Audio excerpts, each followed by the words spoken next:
This video is about some of the most important battles of the Middle Ages in Western history, dating back from around 500 AD to 1500 AD or CE, depending on whether you want to use a Christian term or a secular term, both are welcome here. This is going to cover some of the most pivotal battles that shaped the political, religious, and cultural landscapes of Europe and beyond. Here are some brief descriptions of some of the most important ones that have transformed the Western world for time immemorial.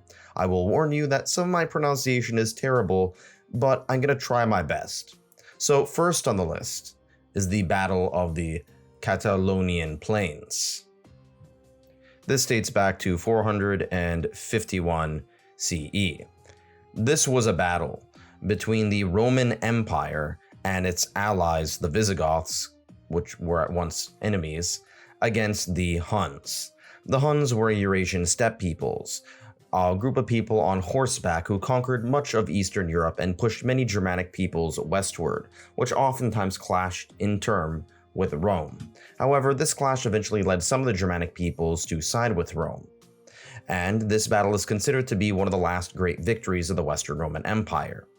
They defeated Attila the Hun at the hands of a coalition of Roman and Visigoth forces. However, at the time, the Western Roman Empire was still a shell of its former self, and this would lead to other powers rising up, which leads us to the next major battle on our list, the Battle of Tours, dating back to 732 CE.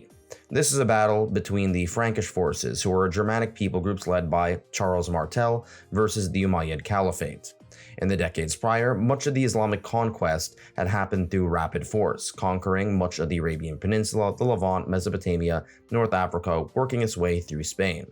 However, this battle marked the essential end of Islamic conquest throughout Europe for a large swath of time, as Charles Martel's victory eventually solidified Western Europe as a bastion of Christianity.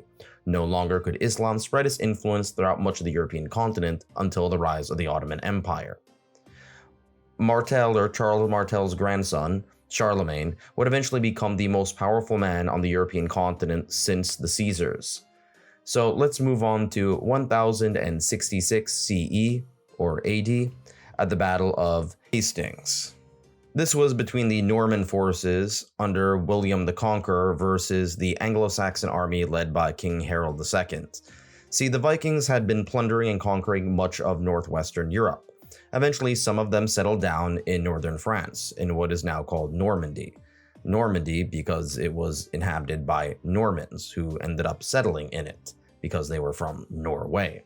Vikings would eventually adopt many French customs, including the language, and eventually William the Conqueror, one of the descendants of Rollo, the initial settlers in northern France, would find his way across the English Channel, into what is now the British Isles. This would lead to the defeat of the Anglo-Saxon forces, who were another Germanic people groups who had dominated what is now England.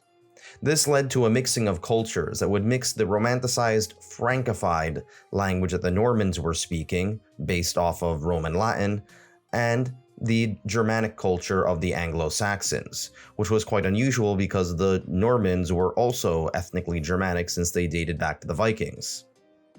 Eventually, Norman-French victories would solidify the nobility replacing the Anglo-Saxon elites. This had a profound impact on the English language, legal systems, and architecture.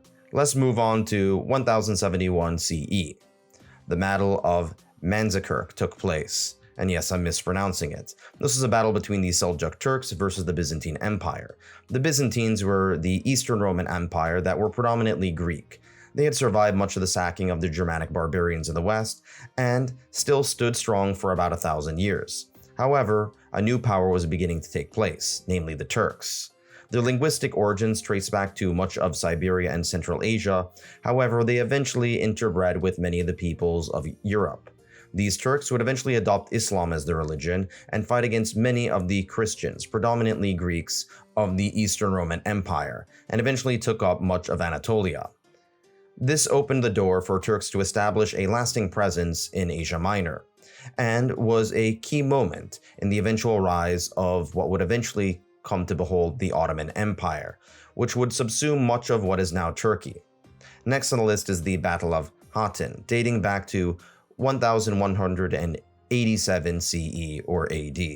This was a battle between Suleiman, who had led the Umayyad Sultanate, versus the Crusader Kingdom of Jerusalem. Quite possibly one of the most famous battles of the Crusades. This would eventually set up the foundation of the Third Crusade, led by Richard the Lionheart. Next on the list is probably a far more important crusade, if you could call it that, and that's the Battle of Navas de Tolosa, and yes, I'm mispronouncing it. This dates back to 1212 CE or AD. This is essentially a battle between a coalition of Christian states, namely the Kingdom of Aragon among others, versus the Umayyad Caliphate, which was obviously Muslim. The reason why this battle was so important was that it was a turning point of the Reconquista, in which Christians made an effort to reclaim the Iberian Peninsula of what is now Spain and Portugal from Muslim rule. The Christian coalition's decisive victory over the Caliphate weakened Muslim power in Spain, leading to the eventual fall of Muslim rule around the Iberian Peninsula, as they would be pushed back to North Africa eventually. This would solidify the Kingdom of Spain and the Kingdom of Portugal's power, and eventually lay the foundations for the age of exploration. On the other side of the continent, Europeans were also asserting themselves, this time at the Battle of the Kalka River, between the Kiev Rus and Mongol forces in 1223. The Kiev Rus was located in what is now, Kiev in Ukraine. It was the first Slavic power, an emergent culture combining Slavic, Viking, and Eurasian steppe peoples into one empire. However, the Mongols would eventually defeat the combined forces of the Kiev Rus and their allies. This battle demonstrated the Mongols' superiority in tactics, including the rapid maneuvering of cavalry and archer units. Their victory paved the way for the Mongol incursion into Eastern Europe and Russia. But this battle would inspire the Duchy of Moscow to eventually take control from the Mongols much later on.